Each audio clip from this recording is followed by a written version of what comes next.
ទៅណាមិត្តភក្តិបងនេះពិតជាល្ងងខ្លាំងណាស់ខំប្រឹងរកត្រីមួយថ្ងៃតម្រាំតែបានហើយយកមកចែកជាងស្មាអើយពិតជាល្ងងខ្លាំងណាស់បើមានមិត្តភក្តិបែបហ្នឹងណាពិតជាល្អណាស់បងព្រោះតែបងឆ្លាតនោះអីមិនមែនតែមួយដងឬពីរដងនោះទេដែលវណ្ណៈធ្វើបែបនេះគេតែងតែធ្វើបែបនេះព្រោះបានត្រីមកដោយមិនចាំបាច់រកនោះអីឃើញទេអូនសម្លាញ់យើងបានត្រីទៀតហើយមិនចាំបាច់រកក៏យើងបានត្រីដែរនេះហៅថាការគិតដែលឆ្លាតវៃណាអូនចាបងប្តីអូនពិតជាឆ្លាតខ្លាំងណាស់រឿងសម្លាញ់ខ្សែលើនៅក្នុងភូមិមួយមានបុរសពីរនាក់ជាសម្លាញ់នឹងគ្នាពួកគេប្រកបមុខរបរជាអ្នកនេសាទត្រីអូនរៀបចំហើយមែនទេចាបងសម្លាញ់រៀបចំរួចហើយចុះថ្ងៃនេះបងមិនចាំសម្លាញ់បងទាំងពីរមកជាមួយទេអីប្រហែលជាពួកគេទៅតាំងពីព្រឹកម្ល៉េះមើលទៅថ្ងៃក៏រៀងជ្រេដែរហើយប្រហែលជាគេទៅមុនយើងហើយអូនចាបង ពីរនាក់ប្តីប្រពន្ធនិយាយគ្នាចប់បានបន្តិចស្រាប់តែសម្លាញ់ដើរមកដល់ល្មមសម្លាញ់ថ្ងៃនេះឯងចង់ទៅចោលគ្នាមែនទេឯងមិនចាំគ្នាទេអីអូគ្នាស្មានថាសម្លាញ់ឯងទៅបាត់ហើយតើបានជាគ្នាប្រុងនឹងទៅហើយអេគ្នាឯណាទៅចោលឯងនោះដោយសារតែគ្នាចាំអង្រុតពូសំធ្វើអោយនេះណាចឹងច្បាស់ជារត់បានត្រីធំហើយអញ្ចឹងយើងទៅតែម្ដងទៅកុំអោយថ្ងៃវាជ្រាកាន់តែជ្រៅទៅហើយបើអញ្ចឹងទៅតែម្ដងទៅកុំអោយនៅយូរពេកទោះខំសរសើរអង្រុតគ្នាក៏គ្នាមិនចែកត្រីឲ្យឯងដែរលុះដើរទៅដល់មាត់ព្រែកវណ្ណៈដែលជាសម្លាញ់ចិត្តមិនល្អក៏បាននិយាយទៅកាន់សម្លាញ់ដូចសពមួយដងវាសនាថ្ងៃនេះគ្នារត់ចិត្តនេះទេគ្នាមិនទៅឆ្ងាយដូចឯងទេ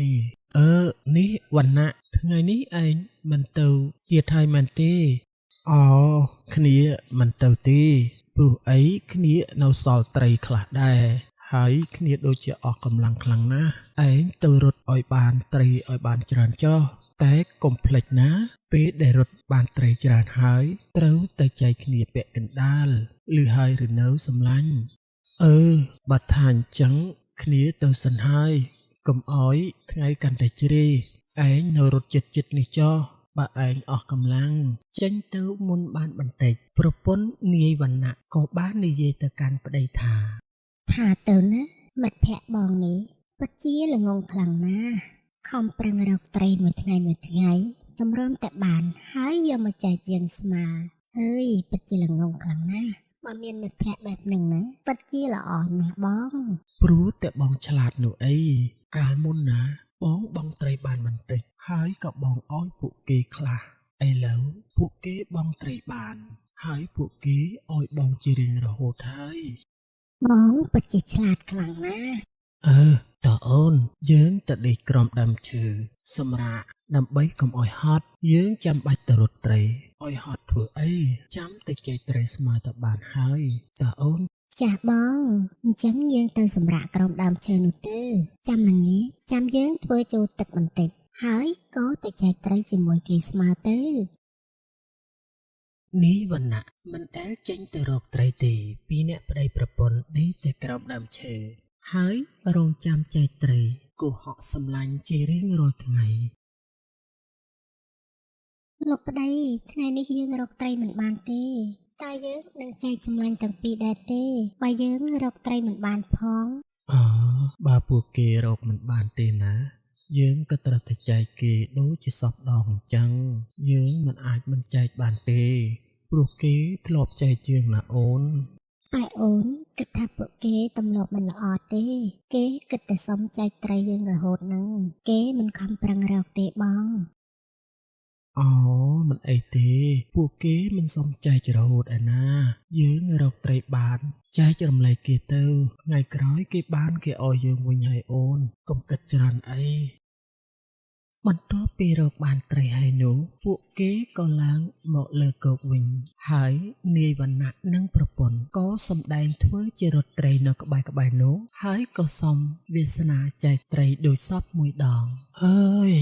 ថ្ងៃណាក៏រកត្រីមិនបានដែរពិបាកខ្លាំងណាស់មិនដឹងជាបានត្រីអីស្លោពេលល្ងាចទេខ្ញុំគិតថា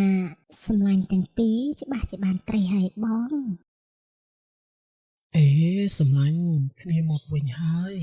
ឯងរកបានត្រីឬអត់អូសម្លាញ់មកវិញហើយមែនទេ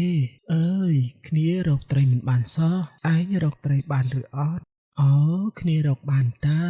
ឯងចែកពាក់កណ្ដាលទៅគ្នារកបានខ្លះដែរបាញ់ចឹងគ្នាអរគុណឯងច្រើនហើយតែគ្នាដូចជារអ៊ីខ្លួនណាគ្នាសុំចែកឯងរាល់ថ្ងៃហ្នឹងអូមិនអីទេសម្លាញ់ឯងយកចោះយើងចែករំលែកគ្នាបន្តិចបន្តួចទៅព្រោះឯងក៏ខំប្រឹងរកដែរបើអញ្ចឹងគ្នាមិនក្រាញ់ចិត្តទេណាគ្នាយកហើយសម្លាញ់ឯងកុំបារម្ភអីចាំថ្ងៃក្រោយគ្នារកបានច្រើនគ្នានឹងចែកឯងវិញជាមិនខានទេមិនមែនតែមួយដងឬពីរដងនោះទេដែលវណ្ណៈធ្វើបែបនេះគេតែងតែធ្វើបែបនេះព្រោះបានត្រីមកដោយមិនចាំបាច់រកនោះអីឃើញទេអូនសម្លាញ់យើងបានត្រីទៀតហើយមិនចាំបាច់រកក៏យើងបានត្រីដែរនេះហៅថាការគិតដ៏ឆ្លាតវៃណាអូនចាបងប្តីអូនពិតជាឆ្លាតខ្លាំងណាស់ពីមួយថ្ងៃទៅមួយថ្ងៃនេះវណ្ណៈខ្សែលើមិនឈប់នោះទេមើលទៅពួកគេធ្វើបែបនឹងទៀតហើយសម្លាញ់គ្នាដូចជាមិនស្រួលខ្លួនសោះឯងទៅនេសាទចុះណាគ្នានេសាទនៅចិត្តនេះបានហើយគ្នាដូចជាមិនទៅស្រួលខ្លួនសោះម្យ៉ាងខ្ញុំនៅមើលប្តីខ្ញុំផងខ្ញុំខ្លាចគាត់វិលមុខឬក៏ឈឺអីនៅពេលនេះខ្ញុំបារម្ភគាត់ខ្លាំងណាស់អ្នកទាំងពីរទៅនេសាទចោះខ្ញុំមិនបានទៅទេខ្ញុំនៅមើលប្តីខ្ញុំ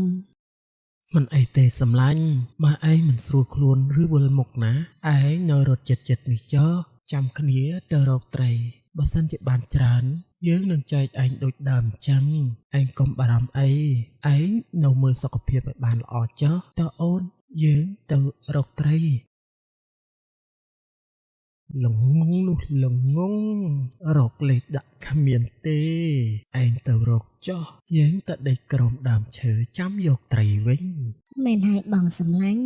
មិត្តភក្តិរបស់បងនេះពិតជាល្ងងខ្លាំងណាស់រកលេខដាក់គ្មានទេតោះបងយើងទៅដេកក្រោមដើមឈើវិញល្បិចកលដដែល